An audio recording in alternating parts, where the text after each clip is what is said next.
Hello, Shri Swami Samarth सगळ्यांना. हा माझा ब्लॉग जामसावली स्पेशल आहे. 28 जूनला मी जामसावलीला गेलो होतो. सो त्यातलेच मी काही क्षण याच्यामध्ये ॲड केलेले आहे. सो ज्याने अगोदर आम्हाला सावनेरच्या अगोदर आम्ही स्टॉप घेतला होता. तिथे मस्त आईस्क्रीम वगैरे एन्जॉय केली, थोडा रेस्ट केला मुलांनी, थोडा फ्रुटी वगैरे एन्जॉय केली. त्यानंतर आम्ही समोर जायला निघालो, कारण आमच्या नागपूरवरनं जामसावली हे 70 किलोमीटर येते near by. So at a time पूर्ण कवर करणं शक्य नसते. सो आम्ही तिथे स्टॉप घेतला.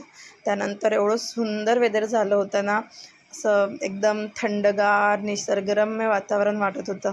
त्यानंतर आम्ही तिथे पोहोचलो 1 वाजता.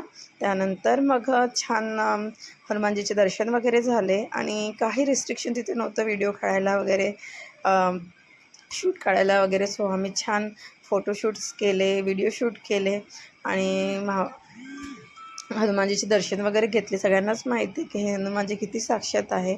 सो दर्शन वगैरे घेतले. मग छान शॉप तिथे खूप छान होते. सो तिथे ते एक्सप्लोअर केले आम्ही. ज्वेलरी वगैरे घेतली आणि ते तर असतेच ना, शॉप म्हटलं तर बायांची शॉपिंग तर येणारच. सो टिफिन वगैरे खाल्ला आणि येताना आलो आम्ही केळवदला. जातानाच आपल्याला केळवद वगैरे लागतो. सो आम्ही येताना तिथे स्टॉप घेतला, कारण तिथे कपिलेश्वर मंदिर आहे ना, एवढं सुंदर मंदिर आहे ना, निसर्गरम्य वातावरणामध्ये ते आहे. तुम्ही बघू शकता. आम्ही जाण्या अगोदरच काही वेळा अगोदरच तिथे छान पाऊस झालेला होता. त्यामुळे तिथलं पुन्हा जे नेचर होतं ते खूप सुंदर वाटत होतं. सो त्यानंतर आम्ही तिथे शिवलिंगाचे दर्शन वगैरे घेतले आणि थोडं एक्सप्लोर केलं आजूबाजूला, फोटोशूट्स वगैरे केले. नंतर तिथे एक वडाचं झाड होतं. सो सगळ्यांनी तिथे पारंब्याला झुलाझूल वगैरे केला.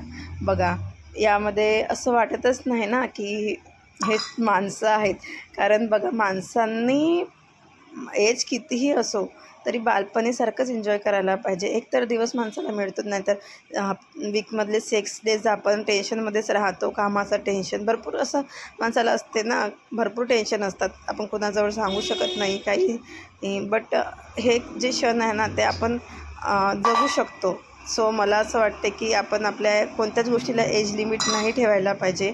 अशा वेळेस तरी नाही ठेवायला पाहिजे आणि प्रत्येक क्षण हा एन्जॉय करायला पाहिजे. सो आम्ही दोघी पण खूप मस्त एन्जॉय करत होतो तिथे.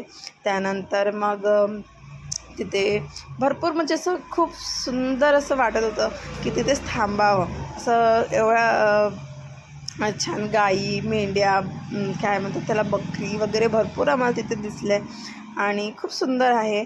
तुम्ही नक्की तिथे व्हिजिट करा. जर व्हिजिट नसेल केलेलं आहे तर भरपूर लोकांनी केलंसुद्धा असेल तिथे व्हिजिट. बट या सीझनमध्ये तर मला ते बेस्ट वाटलं. खरंच खूप सुंदर वाटलं ते व्ह्यू वगैरे, फोटोशूट वगैरे जर त्यांना करायचं असेल कुणाला वगैरे, जे गेले नसेल त्यांनी तिथे नक्की व्हिजिट करा. खरंच खूप छान वाटेल तुम्हाला आणि स्पेशली या सीझनमध्ये तर खरंच खूप सुंदर वाटेल तुम्हाला.